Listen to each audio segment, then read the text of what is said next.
자, 지난 시간에 우리가 무한급수를 공부했죠? 그 전 시간에 무한수열을 공부했어요. 살짝 칸이 지금 떨어져 있는데, 무한수열은 뭐였어요? 수열이 끝없이 개수된다. 무한급수는 그러한 끝없이 개수되는 무한수열을 플러스로 연결해놓은 식이라고 그랬어요. 그런데 그 수열이 특별히 등비수열로 되어 있을 때, 그러니까 수열이 끝없이 계속 가니까 무한수열은 무한수열인데 등비수열이면서 끝없이 계속될 때 그거를 무한등비수열이다. 어때? 무한등비수열 뜻 알겠죠? 그 다음에 무한급수는 수열을 끝없이 더해놓은 거야. 근데 그 수열이 등비수열을 이루고 있을 때 그거는 무한급수 중에서도 무한등비급수 이렇게 얘기합니다. 실제로 이제 무한급수 문제 중에서 거의 대부분 90%가 무한등비급수예요. 그러니까 결국 우리가 무한등비급수를 공부하기 전에 먼저 등비급수에 대한 성질들을 공부했고요. 그 다음에 무한수열에 대한 얘기 하지만 실제로는 거의 많은 경우들이 무한등비수열인 경우가 많아요. 자, 그러면은 여기에 등비라는 말만 들어가 있지 결국 무한등비수열도 무한등비급수의 일종이죠. 그렇죠? 그 다음에 무한등비수열도 무한수열의 일종이에요. 그러나 이제 이게 구별되는 게 이 앞에서 우리가 공부했던 이론을 알아야 되는데, 그러면 무한등비급수의 합을 어떻게 구할까? 이걸 보려고 그래. 그 무한등비급수의 합을 구한다. 그러면 무한등비급수의 합이 존재하려면 어떻게 될까? 무한급수의 합이 존재한다면 우리가 이제 합을 구하려면 존재해야 될 거 아니에요. 존재하려면 그거는 아까 얘기했던 것처럼 무한급수의 합이 존재하기 위해서 어떤 성질을 만족해야 되나 한번 생각해 봐야 돼. 무한급수의 합이 존재하려면 그 수열 자체는 한없이 0에 가까워져야 돼. 수열이 한없이 0에 가까워진다는 것을 우리 일으키겠죠. n번장을 an이라고 한다면 리미트 n이 무한대가 될 때 그 수열의 그 값은 얼마다? 0이다. 이렇게 얘기했습니다. 알겠어요? 이렇게 돼야, 일단은 이렇게 돼야 무한등비급수의 합도 존재하는 거예요. 되겠습니까? 그런데 무한등비급수는 등비수열을 가지고 무한급수를 만든 거잖아요. 만약에 그 등비수열에 첫 번장을 a, 공비를 r이라고 해보세요. 첫 번장을 a, 공비를 r이라고 얘기한다면 우리가 무한급수의 합이, 무한등비급수의 합도 무한급수의 합의 일종이니까 이게 존재하기 위해서는 그 수열의 극한이 0이 돼야 되거든요. 그럼 여기 이제 그 수열의 일반항이라고 그랬어. 근데 일반항 자리에 우리가 등비수열의 일반항 구하는 거 한번 생각해보면 등비수열 공부했으니까 첫 번장이 a가 되고 공비가 r이 되면 n번장 일반항 어떻게 됐어요? a 곱하기 첫 번장에다가 공비를 몇 번 곱해요? n-1번 곱하는 것이 등비수열 일반항이야. 그러니까 우리 이렇게 얘기할 수 있는 거야. 무한등비급수의 합이 존재하려면 일단은 그 항 자체는 그 등비수열 자체는 0에 수렴해야 되는구나. 이걸 알 수 있는 거고요. 이 상태에서 보면요. n이 무한대한다 했잖아요. 근데 n이 지금 여기에 있어. 해서 이제 잘 봐야 돼. 그러면 얘가 0에 가까워지려면 어떻게 돼야 될까? 응? 일반항, 그 수열 자체는 0에 가까워진다. 이게 0에 가까워지려면 a에다가 r의 n-1승을 곱했는데 n이 무한히 커졌을 때 이게 0에 가까워지려면 첫째는 a가 0이면 돼요. a가 아예 0이면 돼. 이게 0이면 0에다가 어떤 수를 곱해도 0이니까. 또는 a가 0이 아니더라도 n이 무한히 커져요. 그럼 지수가 한없이 커져. 지수가 한없이 커졌을 때 얘가 0이 돼도 되는데 얘가 0이 되려면 지수가 한없이 커질 때 이게 0이 되려면 여기 공비 r이 절대값이 1보다 작아야 돼.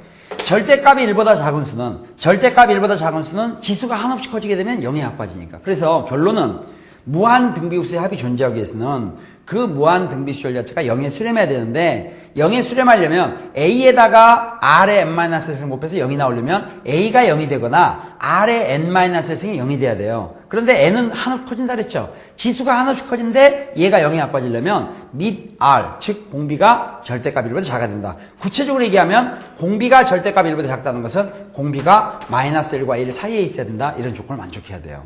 자, 그러면은 이 중간 과정을 생략하고요. 이제 이런 얘기를 하겠어요. 그렇다면 무한등비급수의 합이 존재하려면 무한등비급수의 합이 존재하기 위해서는 둘 중 하나인데 첫 번장이 0이 되거나 또는 첫 번장이 0이 되거나 공비가 절대값 1보다 작아야 된다. 공비가 절대값 1보다 작다는 것은 공비가 -1과 1 사이에 있습니다. 이렇게 얘기할 수 있고 이렇게 되거나 하면 된다. 그 다음에 첫 번장이 0이 될 때 합은 어떻게 되느냐. 첫 번장이 0이면요. 공비가 얼마가 되든지 여기다 0에다가 뭘 곱하면 0, 그 다음 뭘 곱하면 0 이렇게 되는 거니까 결국 무한등비급수 합은 이걸 끝없이 더해봤자 어떻게 되겠어요? 0을 끝없이 더해봤자 그건 0이 돼. 그래서 무한등비급수의 합은 0이 되는 거고 이건 뭐 그러느냐 하고 이거는 뭐 그렇게 깊은 생각할 필요 없어요. 왜냐하면 첫 번째 항이 0이니까 뭘 곱해도 계속 0, 0, 0, 0, 0, 0 그걸 끝없이 더하게 되면 무한 등비흡수의 합은 0이 된다. 문제는 이건데 공비가 마이너스 1과 1 사이에 있을 때는 그러면 무한 등비흡수의 합은 어떻게 구하느냐. 아까 무한 급수의 합을 구할 때는 부분합을 구한 다음에 리미트 n을 무한대로 보내서 구한다 했는데요. 그럼 여기서 부분합이라는 것은 등비수열의 합이에요. 이 등비수열 n항까지 합은 공비를 우리가 r이라고 했으니까 r일 때 뭐 r-1을 써도 돼요. 근데 1-r분의 1-r 분자에 나온 공비에다가 항수승 이 전체에다 첫 번째 항을 곱한다. 이게 부분합이야. n항까지 합. 이 상태에서 n을 무한대로 보내는 거예요. 그런데 n이 무한대가 되는데 전제 조건이 공비는 마이너스 1과 1 사이에 있다. 즉 공비가 절대값이 1보다 작다 그런 얘기야. 그러니까 n이 무한대가 되면 이 부분합에서 n을 무한대로 보내. 그럼 지수가 하나씩 커져. 지수가 하나씩 커지는데 공비는 절대값이 1보다 작으니까 절대값이 1보다 작은 수는 지수가 하나씩 커지게 되면 0에 가까워지기 때문에 이게 0이 되는 거야. 따라서 분모는 1-r만 남게 되고 분자는 이게 0이니까 1-0은 1이지 1은 a에다 곱하면 a가 되죠. 그래서 이런 극한값을 갖게 되는 거야. 결론이 뭔가 하면 무한 등비흡수의 합 공식이 1-r분의 a예요. 너무 심플하게도 오히려 이 n항까지 합을 구하는 것보다 더 쉬워. 첫 번째 항이 a고 공비가 r일 때 끝없이 했을 때는 무한 등비흡수의 합은 1-r분의 a다. 이게 바로 극한값이면서 바로 무한 등비흡수의 합이 되는 건데 다만 이런 합 공식을 쓰려면 전제 조건이 필요한데 공비는 마이너스 1과 1 사이에 있어야 된다 이런 얘기예요. 이론이 됐으면 그 다음부터는 두드러 외워야 돼. 이 무한등비흡수의 합은 뭐 해마다 출제에서 빠진 적도 없지만 문제가 무지무지 많아. 그래서 다시 제가 점검을 하겠습니다. 자, 무한등비급수의 뜻 다 얘기했습니다. 무한급수가 뭔지도 얘기했고 그게 등비수로 되어 있을 때는 무한등비급수라 했고요. 무한등비급수의 합이 존재할 때 우리가 그거를 무한등비급수의 합 그런데 보통 이거는 n항까지 합이 아니니까 sn 이렇게 하지 않고 s라고만 써요. 그러면 무한등비급수의 합 공식은 아까 보니까 1-r분의 a다. 달달 외워야 돼. a는 첫 번째 항, r은 공비예요. 다만 이렇게 심플하게 합을 구하는데 참고사항은 공비는 절대값이 1보다 작다. 알겠죠? 문제가 주어지면 95%, 99%가 공비가 어차피 절대값이 1보다 작게 주어지니까 사실 이건 너무 신경을 많이 쓰지 말고요. 무한등비수 합을 구할 때는 1-r분의 a로 구한다. 이런 합이 존재하기 위해서는 공비는 당연히 절대값이 1보다 작아야 된다. 문제가 되게 절대값이 1보다 작게 주어지니까 너무 걱정할 필요가 없다. 이런 얘기야. 그래서 이 공식을 달달 외우고 그럼 여기에 관련된 걸로 우리가 문제를 한번 풀어보겠습니다. 자, 여기 보세요. 예를 들어서 뭐 1 플러스 2분의 1 플러스 2분의 1의 제곱 플러스 2분의 1의 3승 플러스 이렇게 쭉 끝없이 더하라. 알겠죠? 이런 무한등비수의 합을 구하라. 그럼 이건 보면 1, 2분의 1, 2분의 1 제곱, 2분의 1, 3승 이렇게 나가니까 첫 번째 항이 1이고 공비는 2분의 1이죠. 당연히 절대값이 1보다 작지. 그래서 첫 번째 항이 1이고 공비가 2분의 1이면서 끝없이 됐으니까 무한등비급수예요. 이 식이. 이 합을 구하려면 합은 1-r분의 a로 구한다. r은 공비니까 2분의 1 써주고 a 첫 번째 항은 1이니까 1이라고 쓰면 돼. 하다 보니까 이게 1에서 2분의 1 빼면 2분의 1이죠. 2분의 1의 역수니까 답은 얼마가 되겠어요? 2가 된다는 거예요. 그래서 1, 2분의 1, 2분의 1이고 2분의 1의 3수 쭉 끝없이 더하게 되면 이 값은 2가 된다. 이렇게. 알겠죠? 근데 이제 그 가끔 여러분 공부하기 싫으면요. 어떤 사람들은 이게 야 이거 진짜 이렇게 될까? 이런 생각도 가질 수 있어요.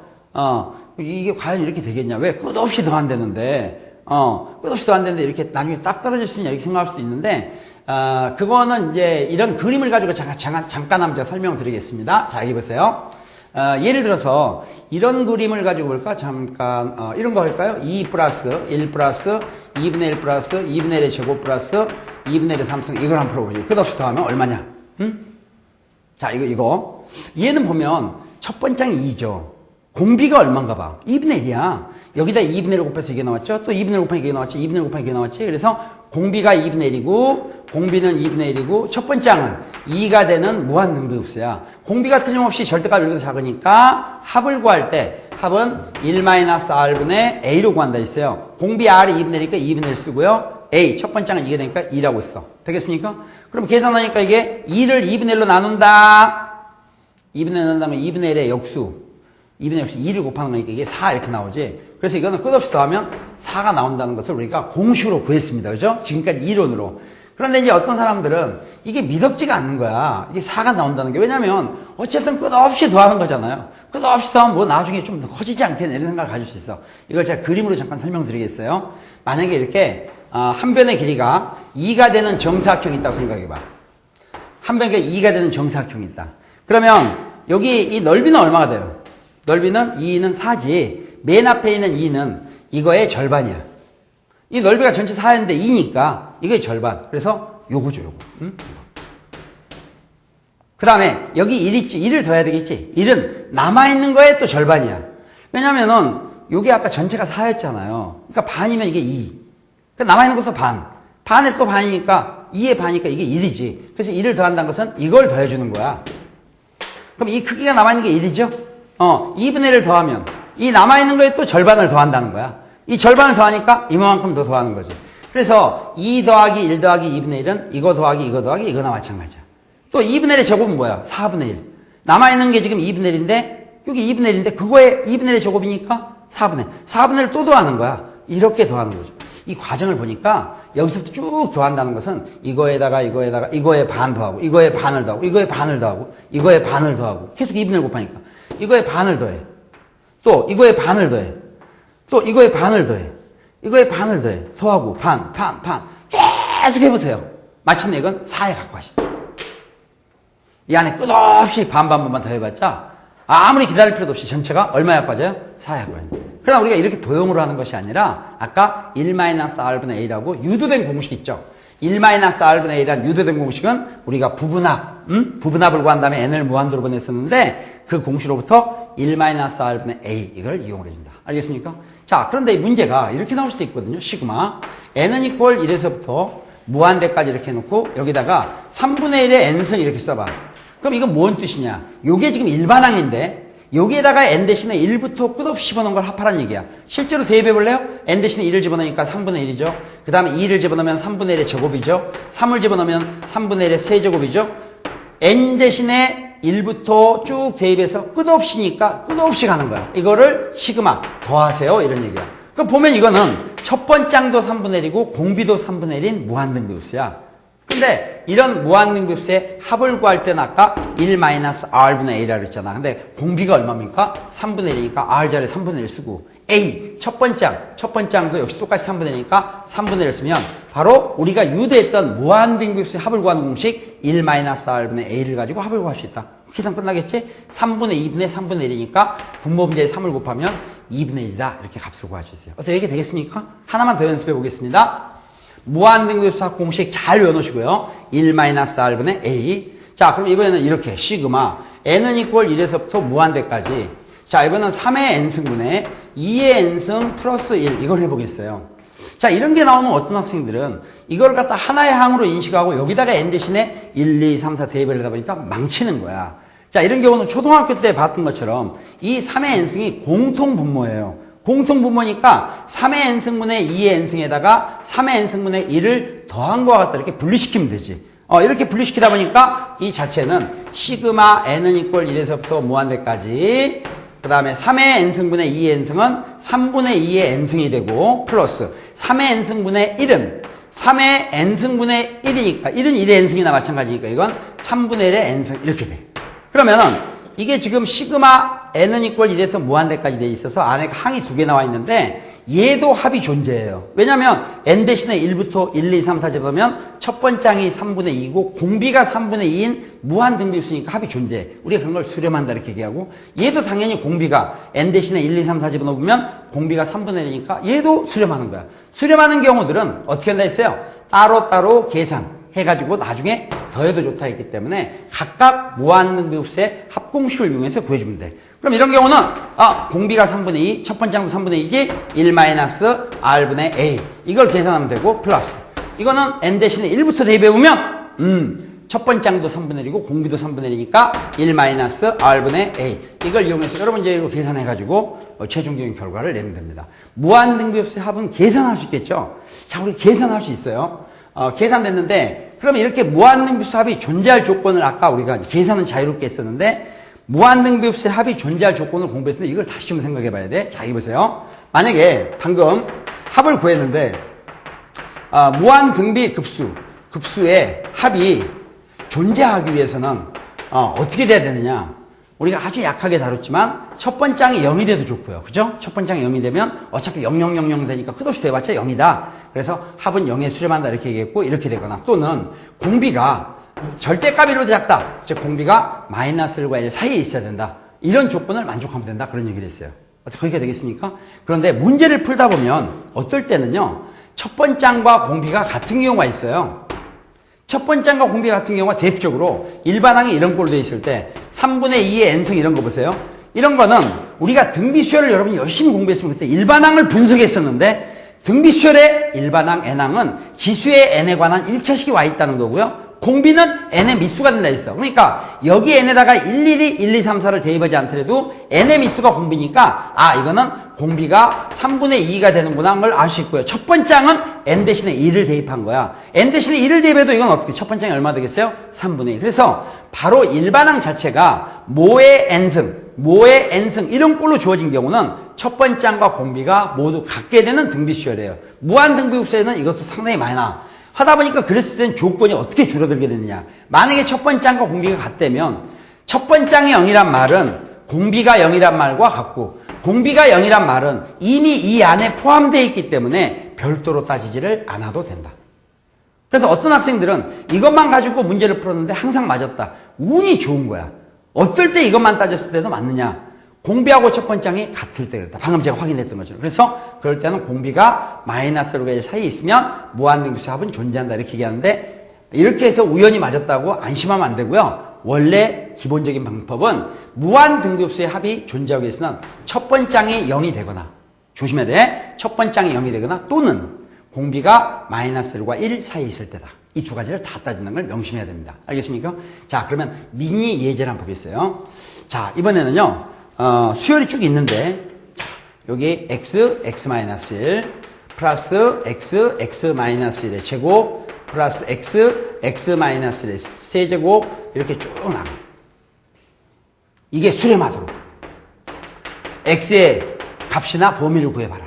그때 이걸 보세요. 이게 뭘로 돼 있나? 처음에는 첫 번째 항은 x, x-1이야. 근데 거기다가 이건 뭐야? x-를 곱한 거지. 또 이게 이렇게 넘으면서 또 x-를 곱한 거지. 그리고 결국 얘는 첫 번째 항이 뭐가 됩니까? x, x-1이 되고 공비는 뭐야? 공비는 x-1. 응? 첫 번째 항이 x, x-1이 되고 공비는 x-1이지. 여기다 x-를 곱하면 이렇게 되고 또 x-를 곱하면 이렇게 되고 공비는 x-1인 무한등비급수인데 수렴한다. 합이 존재하려면 어떻게 되느냐? 조건 첫 번째 항이 0이 되거나 기억나세요? 첫 번째 항이 0이 되거나 또는 공비가 마이너스 1과 1 사이에 있습니다. 여기서 x의 범위를 구하는 거예요. 그러면 첫 번째 항이 0이 된다로부터 x값은 얼마 되거나 이 두 개 곱해서 0이 나오니까 x는 0 또는 1이 돼도 되고 또는 여기서 x 범위가 나오겠죠? 여기서 x 범위는 x-1이 마이너스 1과 1 사이에 있다는 얘기니까 전부 1씩을 더해야 x 범위가 나오지 1을 더하면 0, 1을 더하면 x, 1을 더하면 2 이렇게 돼요. 알겠어요?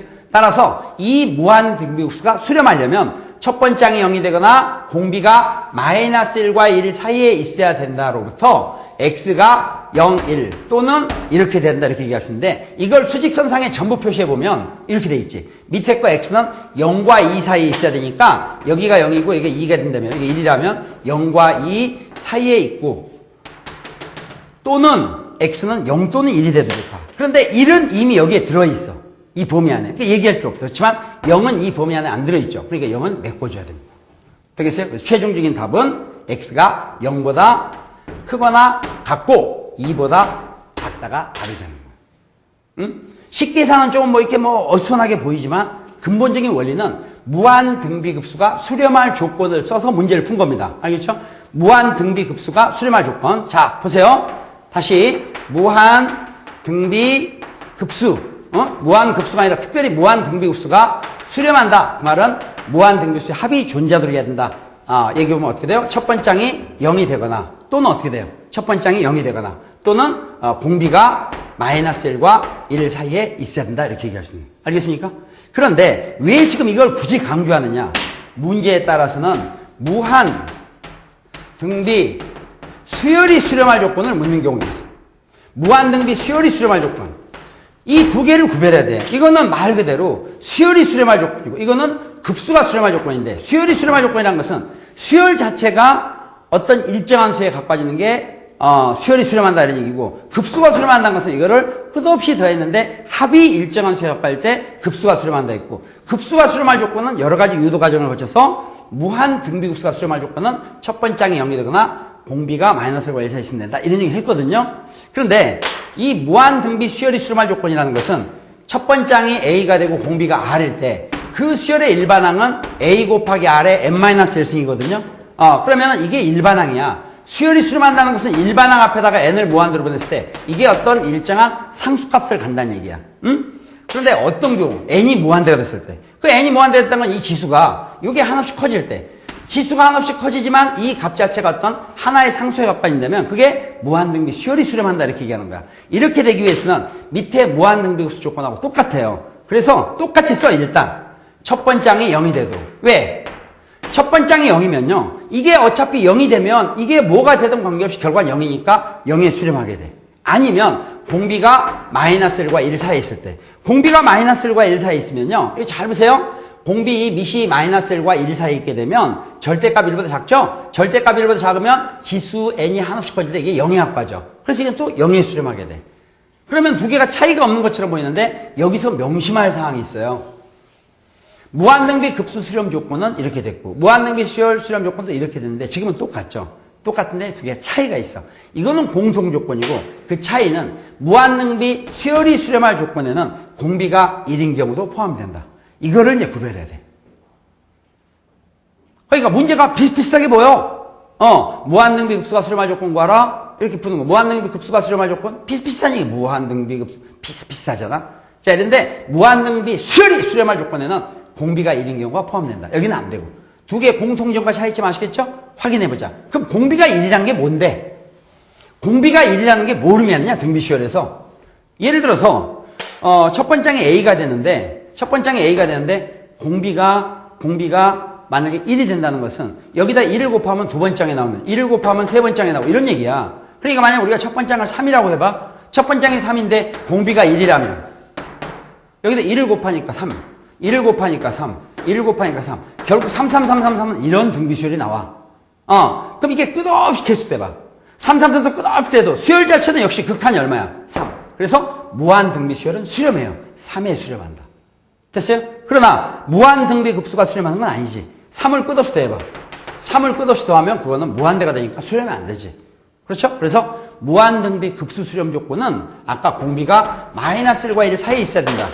즉 공비는 절대값 1보다 작아야 된다 했는데 무한등비 수열은 수열 자체는 공비가 마이너스 1과 1 사이에 있어도 한없이 작아지다 보니까 0에 수렴하게 되는데 무한등비 급수 수렴 조건이 아니라 무한등비 수열 수렴 조건에는 공비가 1인 경우도 포함된다. 공비가 1이면 똑같은 수가 계속 반복되는데 첫 번째 항이 3이면 3, 3, 3, 3, 3, 3 이렇게 가는 거니까 3에 수렴한다. 3도 하나의 상수지.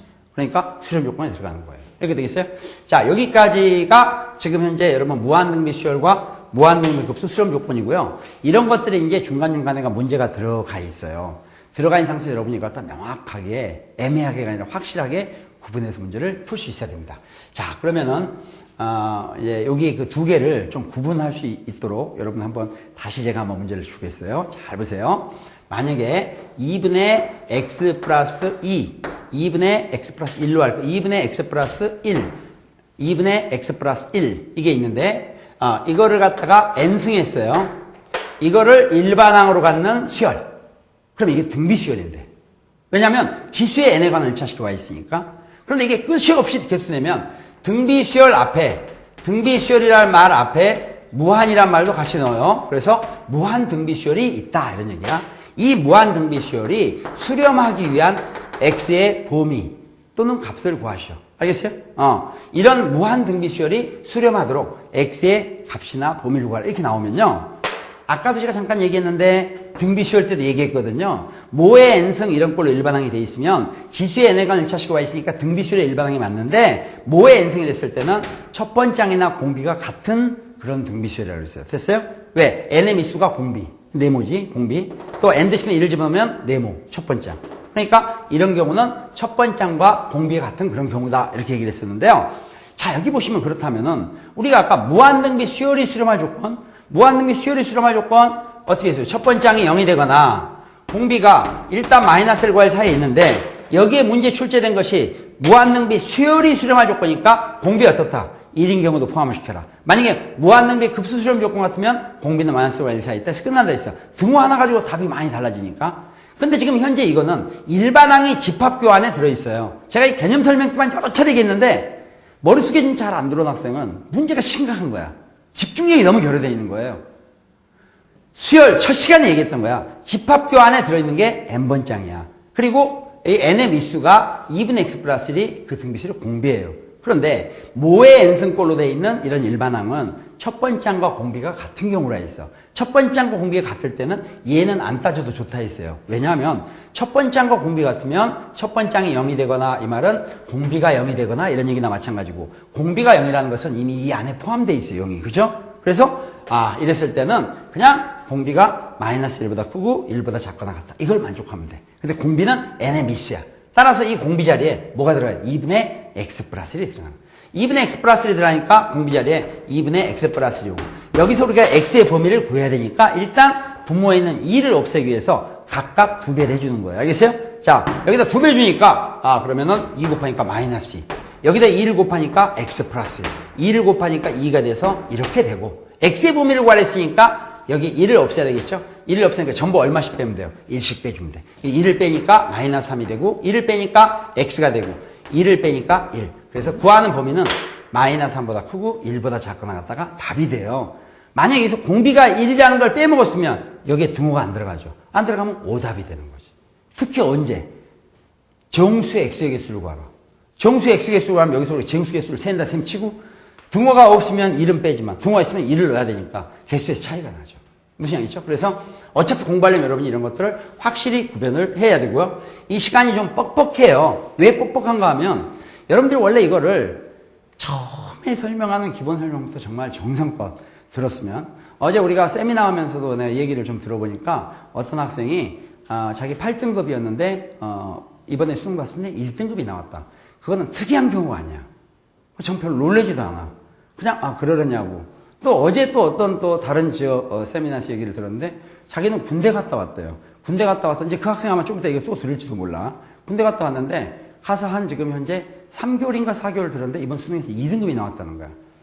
그게 무슨 차이인가? 머리가 좋은 게 아니라 차라리 뭐를 모르는 상태에서 제대로 처음부터 열심히 들으면 다 가지고 있는데 지금 여러분이 들을 때는 AN 그러면 항, 일반항, SN 합 이렇게 들으니까 지금 굉장히 중요한 차이점을 얘기하고 있는데도 불구하고 이게 중간에 버벅거리는 거예요. 제가 그래서 중간에 어정쩡한 학생이 1등급 하기가 어렵다고 자꾸 얘기하는 이유가 그거야. 순수하게 잘 받아들이고 차이를 금방 하면 되는데 자꾸 이게 머릿속에 집중을 못한다는 얘기야. 그래서 차라리 그랬을 때는 어떤 단원을 공부하든지 정말 난 처음 본다 이렇게 해야죠. 지금 머릿속에 일반항 그러면 AN, N항까지 하면 SN 이 정도를 생각하는 학생들이 자꾸 강의를 듣다 보니까 중간에 상위권으로 넘어가는 그 코스에서 자꾸 문제가 발생하는 거예요. 그래서 그런 학생은 왜일까 하지 말고요. 항상 집중해서 정말 옆에 휴대폰 같은 거 반경 5m 안에 놔둬서도 안 돼요. 집중해서 쓰는 그런 습관이 반드시 필요합니다. 그러면 누구나 가능하거든요. 수학 공부를 잘하는 방법이 뭔지 아세요? 머리가 좋은 게 아니고요. 처음에 공부할 때 제대로. 그 다음에 잊어먹지 않도록 계속 반복. 잊어먹으면 또 다시 해. 잊어먹으면 또 다시 해. 그렇게 해서 반복하면 자동적으로 응용력이 생겨요. 그 다음 우리가 지금 공부하고 있는 개념을 공부하는 이유는 문제풀이가 아닌 이유가 문제를 풀면 그 문제에서 조금만 변형되면 구별이 안 돼. 이게 어떤 차이가 있는지. 그렇지만 지금 현재 분명히 제가 그 문제가 변형된다 하더라도 기본적으로 풀 수 있는 개념 또 어떤 것들을 무조건 외우라가 아니라 왜 그런 공식이 유도가 되는가. 공식 유도가 원래 좀 짜증나거든요. 그렇지만 여러분이 한번 그렇게 이해가 된다면은 더 이상 유도를 자꾸 하지 말고 그 결과에 대해서 지금 요점 정리해봤자 이 시간 공부 다 들은 거 너무 심플하거든요. 그거를 확고하게 여러분이 잡아놓지 않으면은 굉장히 많은 문제를 풀어도 응용력은 생기지가 않아요.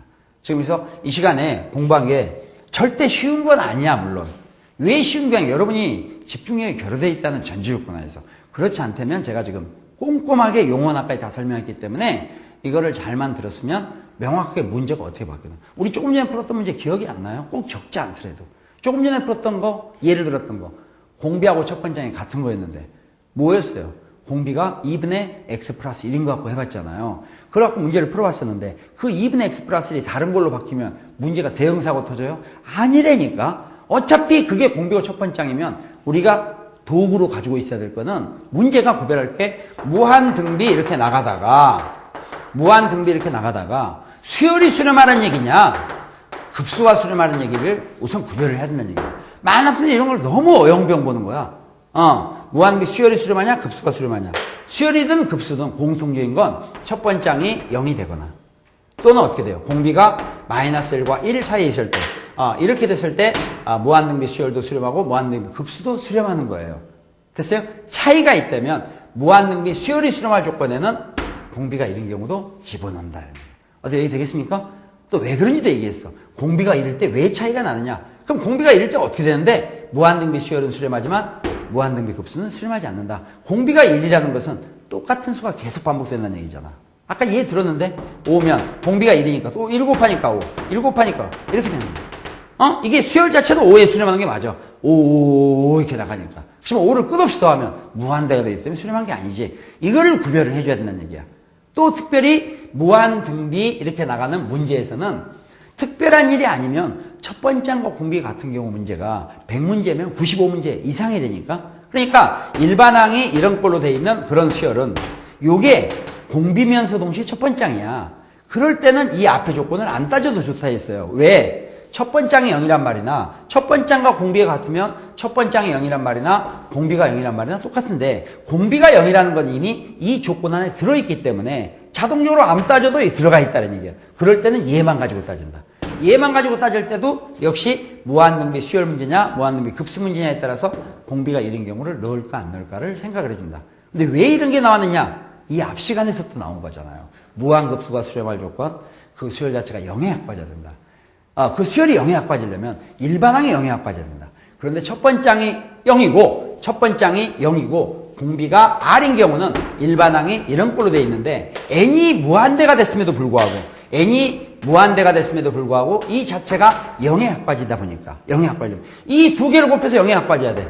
그럼 A가 0에 합과지거나 아니면 이게 0에 합과져야 되는데 지수가 한없이 커질 때 이게 0에 합과지려면 지수함수에서 공부했던 것처럼 이 공비가 절대값 1보다 작아야 돼. 생각해봐. 이게 2가 되면 어떻게 되겠어? 무한대가 돼버리잖아. 안 되지. 그래서 공비는 마이너스 1과 1 사이에 있다. 이런 기본 논리를 가지고 봤던 거예요. 어떻게 무슨 알겠습니까? 네. 그럼 여기까지 해서 무한등비급수 공식까지를 유도하고 어떻게 그 유도가 돼서 나왔는가 이것도 좀 봤고요.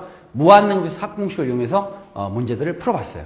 자, 그런데 실제로 이런 문제들을 푸는데 여러분이 아마 어렴풋이 기억이 나겠지만 지금 이 단원의 맨 마지막에가 이 무한등비급수 한 문제는 맞는데 굉장히 많은 연속적인 도형이 나와요.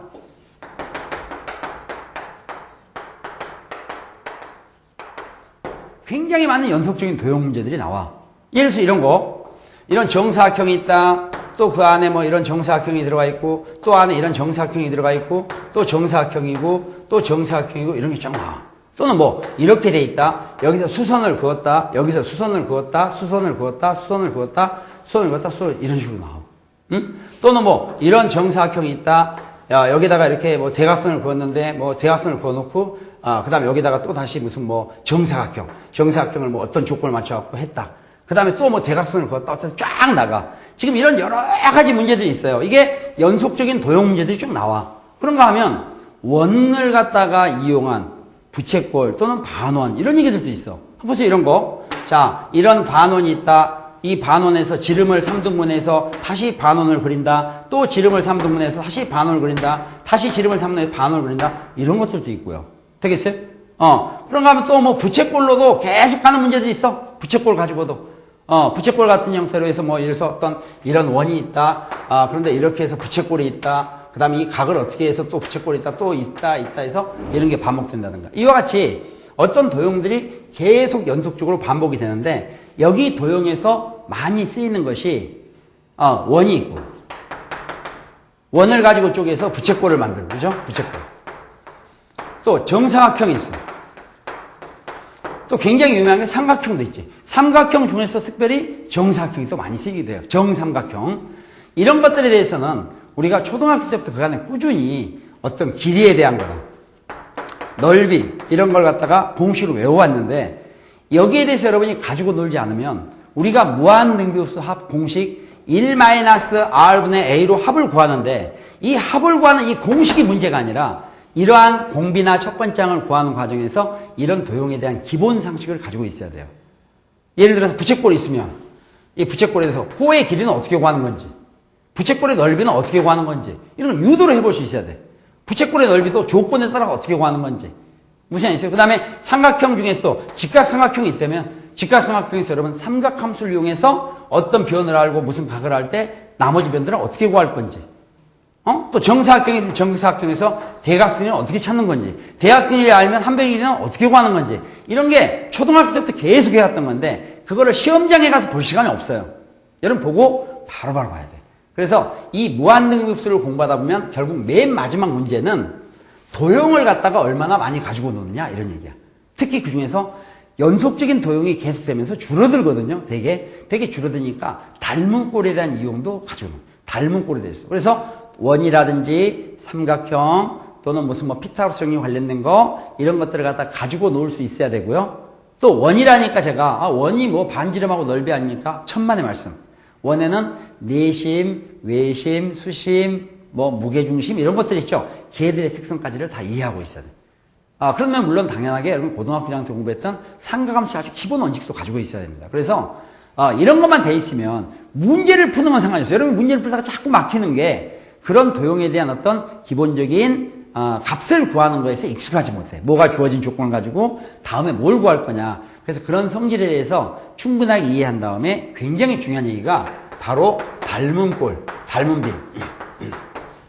무한능비흡수 문제가 도형 문제가 나왔을 때 무한능비흡수 문제가 도형 문제로 나왔을 때 이 닮은 비를 이용해서 문제를 푸는 것이 90%가 넘어요. 제가 왜 자꾸 90%, 95% 이런 얘기인 줄 아세요? 처음에 얘기했죠. 한꺼번에 다 흘리다가 맘먹으니까 하나도 못하지 말고 자주 나오는 거 90% 같으면 상당히 중요하지. 우선은 그걸 해서 숙달을 하고 나머지 10% 쪽으로 여러분들이 가야 돼요. 그래야 기존에 공부한 거하고 새로 공부할 거에 대해서 구별이 되는 거야. 여러분은 이걸 갖다가 한꺼번에 하려다 보니까 이것도 저것도 안 되고 뭐 짬뽕이라고 그러나요? 이렇게 되게 돼. 그래서 다음 시간에 1시간 남았거든요. 1시간 남았는데 1시간 우리가 시작할 때 뭐부터 출발할 건가 하면 제가 삼각형이라든지 알겠죠? 삼각형 또 삼각형에 대한 얘기를 풀 때도 직각삼각형에서는 삼각비를 이용해서 사인, 코사인, 탄젠트를 이용해서 어떻게 우리가 다른 변들을 구해볼 거냐. 또 닮은 꼴 같은 경우는 닮은 비를 이용해서 문제 푸는 게 90%가 넘으면 되는데 그러면 이런 문제들은 어떻게 풀고 왜 닮은 비가 뭐고 초등학교 때 비록 공부했지만 닮은 비가 뭐길래 그걸 가지고 우리가 넓의 비나 부피의 비가 그렇게 하는가 거기에 대한 자세한 설명을 먼저 할 거예요. 문제는 금방입니다. 알겠죠? 그래서 여러분이 그런 도형에 대해서 기본적으로 닮은 비에 대한 이론을 확실히 알고 나면 그 다음부터는 굉장히 많은 문제들이 나오는데 그건 여러분이 가지고 있는 기본적인 그런 실력을 가지고 얼마나 재밌게 풀어나갈 수가 있어요. 그래서 이제 우리가 수요일에 1시간 남았는데 1시간 동안에 제가 그런 도형에 대한 얘기들을 하고 또 실질적으로 그런 도형을 이용을 해서 그간에 나온 어떤 기출문제들을 제가 몇 개를 풀어드리면은 여러분이 그걸 무기 삼아서 이제 나머지들을 마무리하면 돼요. 네. 수고했습니다. 다음 시간에 계속하겠습니다.